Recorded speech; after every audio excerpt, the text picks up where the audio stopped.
After losing both our engines in 45-knot winds, but eventually getting to port safely, we woke up the next day determined to find out what caused both our engines to fail. I may have found the problem, not 100% sure. There's something called an Algae X fuel conditioner unit on here. It's like a magnetic, Algae X magnetic thing. And I've looked up some forum posts on it, and some people say they're okay, some people say they're terrible, but a couple people have said they've clogged on them. And that's in the main fuel line before it splits. So I'm gonna take it apart, and I hope that there's a clog in it. I hope. Before it splits to go to both? Before it splits to go to both fuel, both engines. The fuel line splits. The fuel line runs through this Algae X thing, so it could be clogged. Because it has to be something before it splits, because... Both of them are clogged, yeah. Yeah, both engines won't get fuel.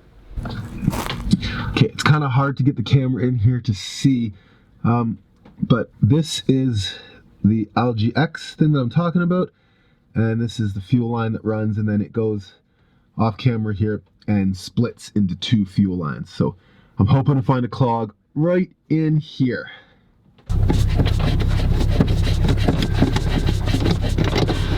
Okay, with that disconnected, we should be able to see if the problem is before this unit or after it. The fuel lines should drain now. We should be able to get at least air passing through the fuel lines now that this is disconnected, if this unit is the problem. Now that I've taken off the magnetic fuel conditioner, the line, if it was clogged, should be free now because I've disconnected the line. So I've connected this pump here to the fuel line down in the starboard hull. And if I can pump on this and get no resistance, it means the fuel line is clear in between up there and down here.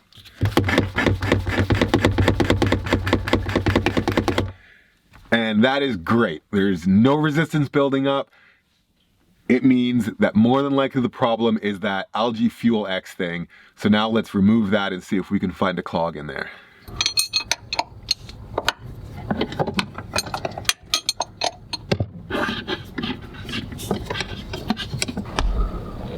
That looks like gunk. That looks like quite a bit of gunk. All right, let's take it apart and see what it is. Show me the front of it. What is this? Such a tiny little thing could cause so much pain. If it is this. We almost had to call him Mayday. I hope this little bugger is the culprit. In theory, I shouldn't be able to blow through this if it's clogged. Oh! Yeah! Oh, on our nice new floor! Oh no! So I guess you could say it was probably clogged? Oh, that was the word! Yeah! I've never been so happy to have something so disgusting happen. Hope you didn't suck any of that in. No, I definitely did not. Take two.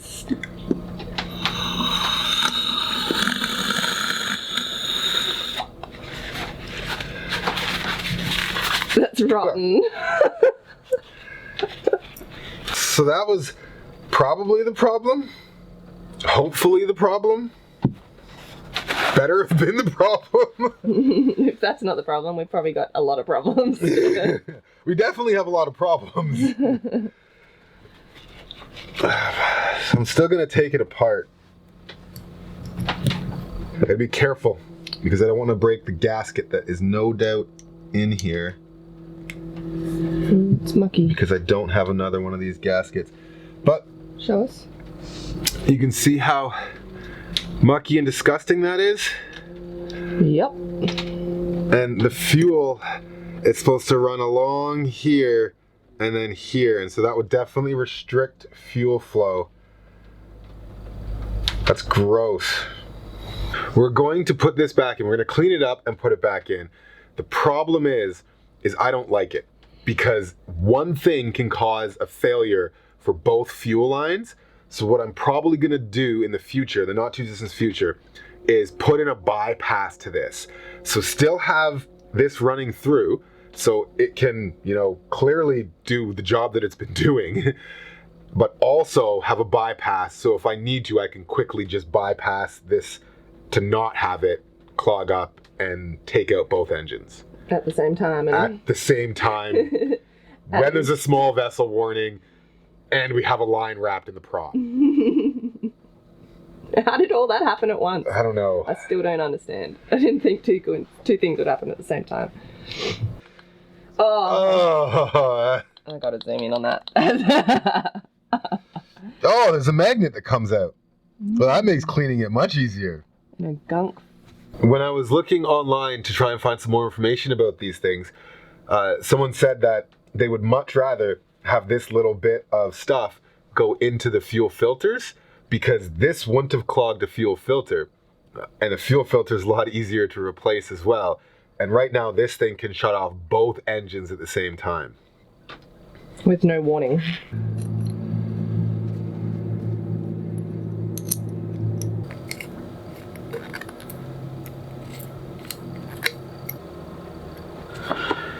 Good as new. I hate this thing.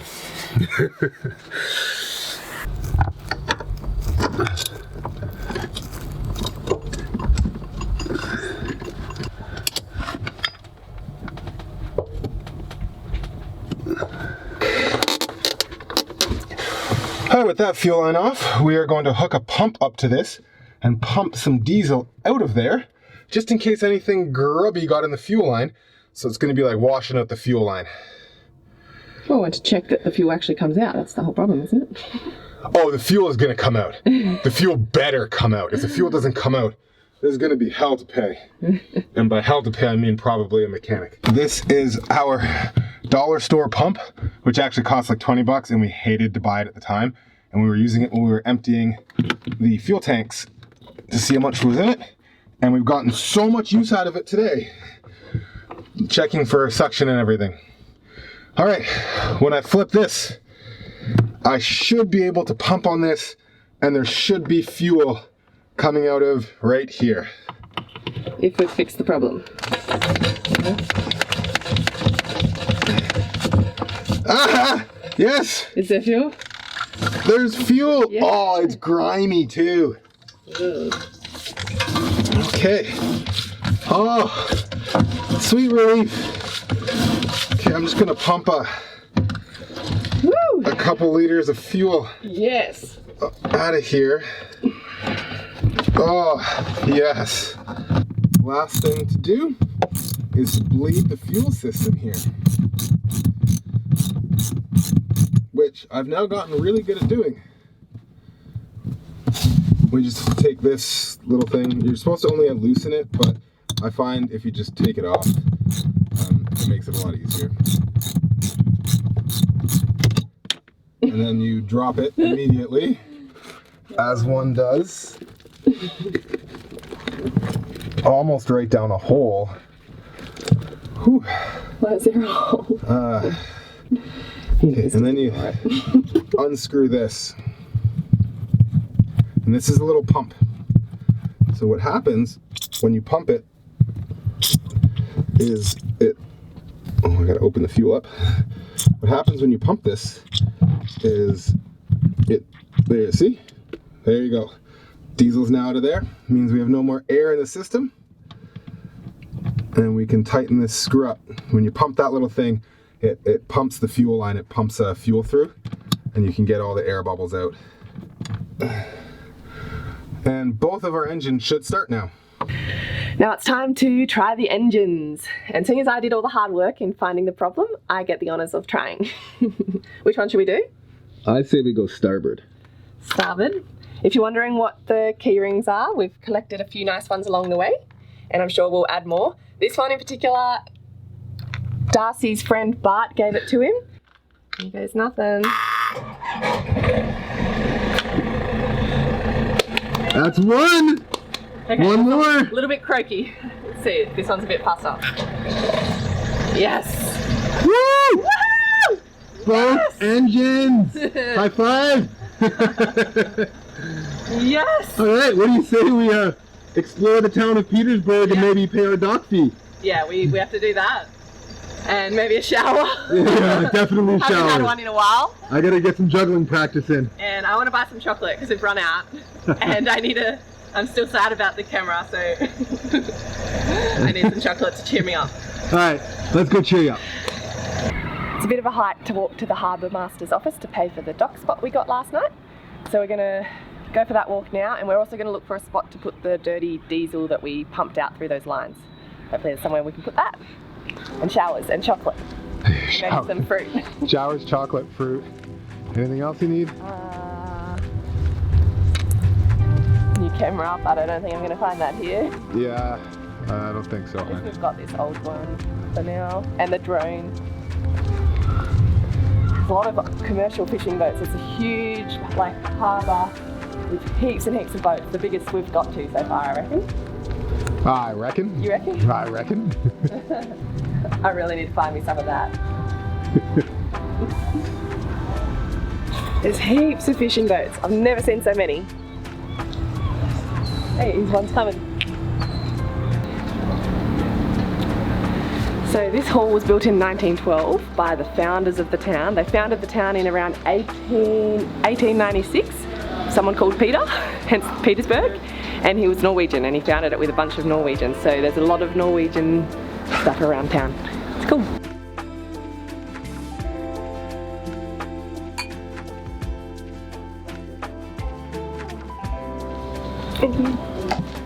Found the harbour master, we found the showers that we'll go back to, we found some lunch which was yummy, and most importantly we found some chocolate. This is a Charleston chew which I'd never heard of, but Darcy said was yum, and it is. And now I'm happy again. The seafood cannery in Petersburg has operated continuously since the late 1800s. In 1965, the town pulled its resources together to take over the cannery, and it's now one of the largest seafood companies in North America.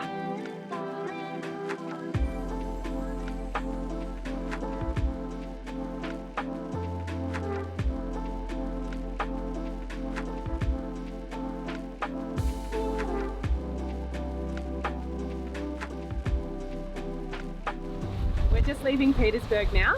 We filled up with diesel and filled all our jerry cans. Just in case. And we filled our water tank with water as well, because we don't have a water maker and we don't know how much we've used. And yeah, we're heading south down through the Wrangell channel, it's called. We're going with the current at the moment, and about halfway through the channel the current actually changes direction, but we've timed it hopefully perfectly so that when that when the tide changes, we'll be on the right side of the tide change. So yeah.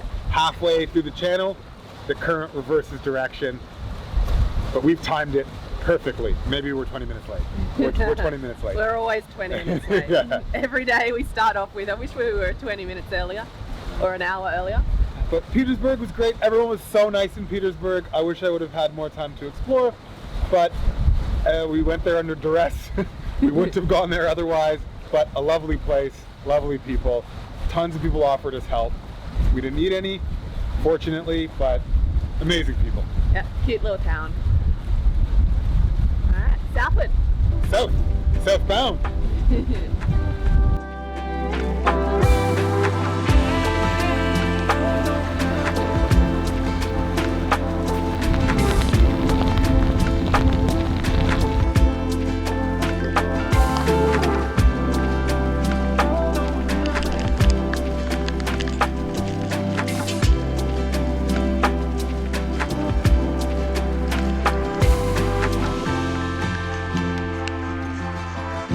Freezing cold, pouring rain, been windy all night.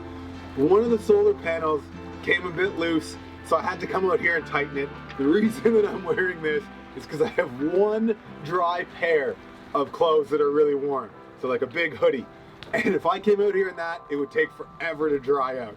So it's worth suffering through a little bit of the cold to do that. But man, is today a miserable weather day. Let's get back inside.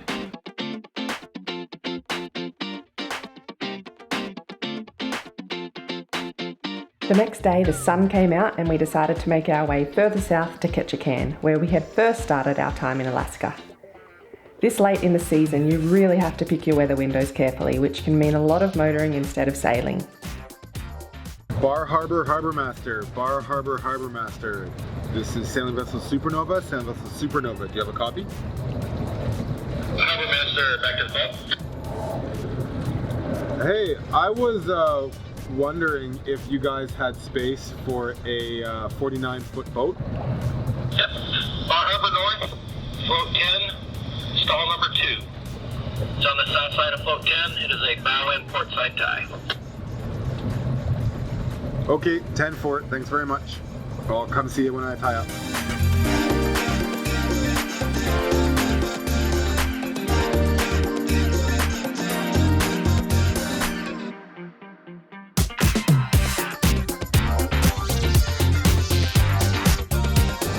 We made it. Yay. I have never backed into a space like this before. It's super tight. I've also never gone forward into a space like this before, so decided backing in was probably the best way to go. Closer to power and water and all that kind of stuff. So we can get some work done over the next couple days, or we can get out of here depending on the weather forecast. Yeah. One of the two. Probably the first one. That light means the bilge pump is going off, which means the packing nut is leaking, which means I have to tighten it, even though it's 2:30 in the morning. Yay me. These are the wrenches that we use. They're massive. They came with the boat. They work. This is the packing nut, aka stuffing box, aka packing gland, and its job is to leak a little bit to help cool the shaft. So this is the prop shaft. This goes out of the boat and attaches to the propeller, and the stuffing box helps the propeller turn without a bunch of water coming into the boat. However, right now, because it's too loose, it lets a bunch of water come into the boat, and that's why the bilge pump keeps going off, as it just did there.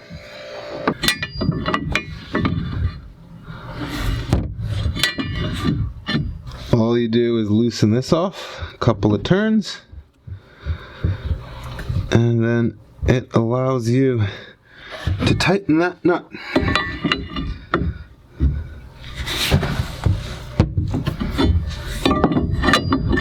You have to be really careful because it's a really old boat and you can damage some stuff doing this. And that would let a whole lot more water in.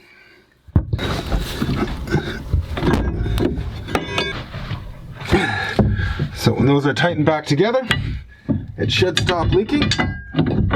And this is also why I hate the packing nut system, and I much rather prefer to have a dripless system. The other side I put a dripless system in. I'm going to put a dripless system in on this side as well, hopefully soon. I hate this thing so much. I can't describe how much I hate this thing. Back to sleep.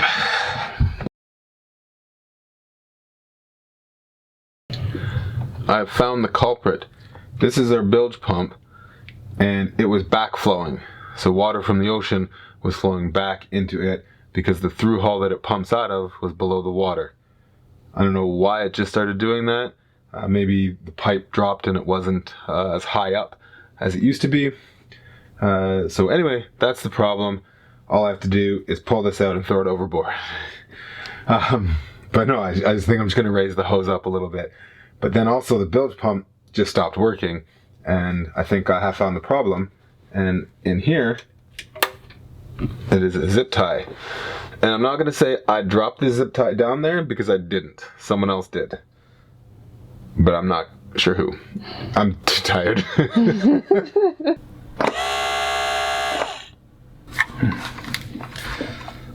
Don't even need to screw it on.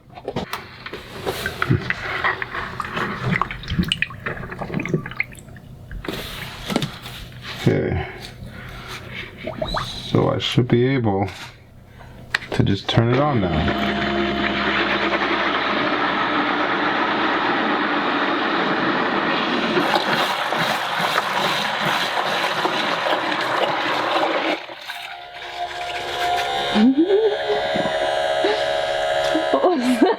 That did not go as planned. What happened? I don't know. Well, this thing fell off because I was smart and I didn't waste time screwing it back on. Oh, I'm so Lucky tired. we haven't done the floors on this side yet. The funny thing is, though, it worked. So I don't know what I fixed, But I fixed it. The world's longest screwdriver. Sorry. My guess is that it was just an airlock, and I've wasted a whole bunch of time figuring that out. But you know what they say, better safe than sorry.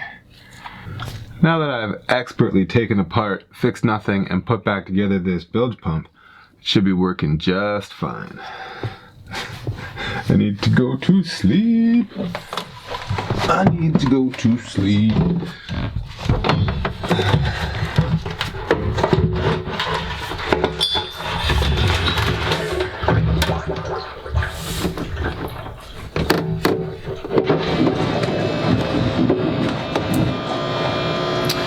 Yep. it's working great. So we should have just waited. That was my plan. So I don't know if you guys can hear that, but there's still water backflowing through this pipe. So if I lift it up more,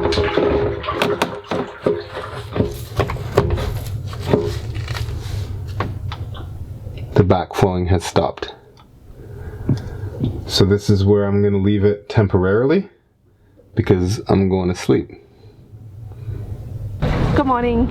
Actually, it's a great morning. We think we've got ourselves a bit of a weather window, so we're gonna leave Ketchikan and head down to Prince Rupert and check into Canada. And I mean, we've been licking our wounds in well, we're not in Prince Rupert yet. We'd like to be licking our wounds in Prince Rupert. We've been licking our wounds in Ketchikan for long enough, so it's about time we get back on the horse and get out there. So might see some high winds, maybe some 20-knot winds again, but nothing compared to what we've already dealt with, and we're more prepared this time. Yeah, and the weather's supposed to get stronger and in the wrong direction for the rest of the year. Yeah. So this is our chance, otherwise we're here for the winter. Get out of Dodge, let's go.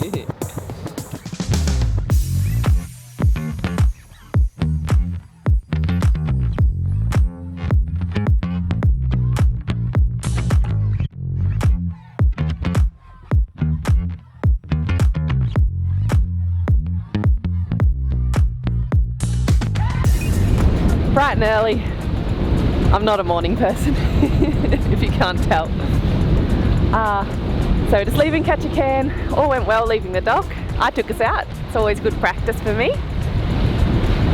We just realised that we forgot to put the Q flag up, so we've still got the American flag up. We're going to be crossing the border in not too much longer, a few hours. So I think we should have put the Q flag up before we leave, so it's up when we cross into Canada, but I guess we'll just have to do it when we get there and leave the American one up a little bit longer. So we've decided to put the Q flag up now because we're not entirely sure if it's okay to cross over the border without it up. So we've currently got the Q flag and the American flag up. Covers both of us, that's okay, right?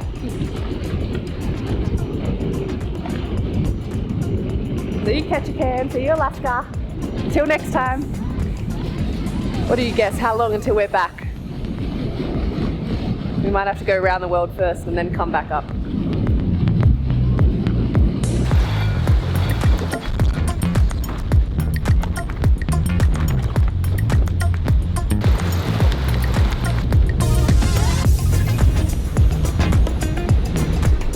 Well, that's our trip to Alaska. We're just crossing over the border now from USA to Canada. And then we're going to go to Prince Rupert and check into Canada. I'm hoping everything goes okay this time. Fingers crossed. Looking like we might get there quite late though. The winds, we've got a headwind and it's quite rough, but this is supposed to be one of the best days for the next little while, so we're going to go as far as we can, and that's why we got up nice and early this morning. We definitely went out of Alaska with a bang. Pretty hectic past week. A lot of things went wrong all in the one week. But I think we're pretty proud of ourselves for how we managed it all. I mean, having both engines go down, then the jib sheet getting stuck and having to cut it, putting the sails up, having land on both sides and kind of sorting all that out over 24 hours was big. But we were safe the whole time, and we knew we could call a pan or even a mayday if we had to, but we wanted to see how we could do, because we're not always going to be able to just call for help. So I think we're happy with that we kind of sorted it out ourselves and worked through and figured out the problem. And I think the more we do, the more we sail, the more we fix things up on the boat, the more we'll know next time things like that happen where to look. It did take us a while to get to the answer, but we got there, and we got there safely, and we've learnt a lot in the process. We've started coming up with some lists, 2 lists. One is boat jobs. That's things that we realise we probably want to get done before we actually head south. And so we might stop for a week or 2 in Vancouver and smash out a bunch of jobs, because there's already a lot on that list. Just things that, you know, safety type things, or things that would make the trip down a bit better. So yeah, that might be coming up. And we only kind of have a small window for that, because we do need to start heading south soon. The other list we've started coming up with is kind of checklists. So things that we want to check before we start moving the boat. So like the line, so that we never ever wrap another line in the prop. Even though we thought we secured it better, we obviously need to secure it 1,000 times better. And we've come up with another system for that. 3rd time lucky. And other things that we want to check, you know, have a proper checklist we go to before we set off each time. And other things like maintenance checklists, so that like that algae thing that we clean hadn't probably been cleaned for 30 years of the boat being here. So things like that we'll get on a list and just try and prevent stuff like that from happening. But learning from it all, even dropping the camera. But yeah, all in all, absolutely incredible trip to Alaska. We'll be back one day, who knows when.